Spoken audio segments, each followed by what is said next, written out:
Lawmakers in Washington have officially started a new legislative session. Most of them will be working remotely as they try to limit the spread of COVID on the House floor. The main goal of this session is for lawmakers to craft a supplemental 2-year state budget plan. That budget will likely include more than $1 billion in federal COVID relief funds, with Governor Inslee hoping to use that money for things like food assistance programs and offering more mental health and social support programs for students who have struggled during the pandemic. Another issue they will be focusing on is dealing with the housing crisis as more people continue to pack into the inland Northwest. In Washington, nearly half of families are rent burdened, meaning they are paying over a third of their income on housing. That's according to the American Community Survey. The pandemic has heightened housing insecurities, but it's been a growing issue for years. In the new legislative session, Esther Bauer is here to break down solutions stakeholders are bringing to the table. Esther. Well, Aaron, housing experts I spoke with say we need bold solutions to ease the growing burden. The Low Income Housing Alliance is calling for a $500 million investment in affordable housing projects in Washington. They want to see American Rescue Plan funds used to help families find stability.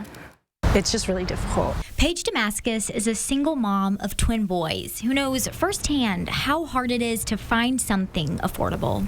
A 2-bedroom is just unfathomable. There's just no way I would be able to afford a 2-bedroom and be able to go to school and work full time and do all that. It's just impossible. Today, she lives in transitional housing with other women. She rents one room in the house and shares the common spaces. As a single mom of twin 6-year-old boys, I'd like to have my own space. Space that's hard to come by as Spokane's vacancy sits around 1% and rent's gone up over 28% in the past year. You may have 1, 2, sometimes 3 jobs just to be able to pay the rent on like a 2-bedroom apartment for you and your kids. The Low Income Housing Alliance wants to see statewide change on drastic rent hikes, increased funding for affordable housing, housing justice when it comes to criminal convictions impacting rental opportunity, and landlord-tenant protections. We're asking lawmakers to go bold this year. Local stakeholders also have big goals for the region.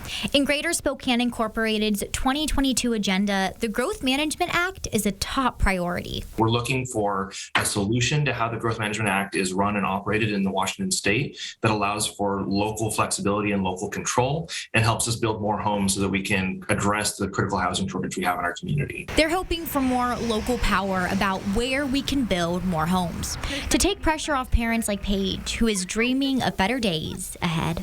That's the dream, to have affordable housing, but also be around people that are safe and sober and that I know my kids will be safe playing with. That's all I want. And another idea we'll be tracking this session is possible statewide zoning changes. The governor is backing big updates when it comes to changing density throughout the state. Reporting in studio tonight, Esther Bauer, 4 News Now. Thank you, Esther.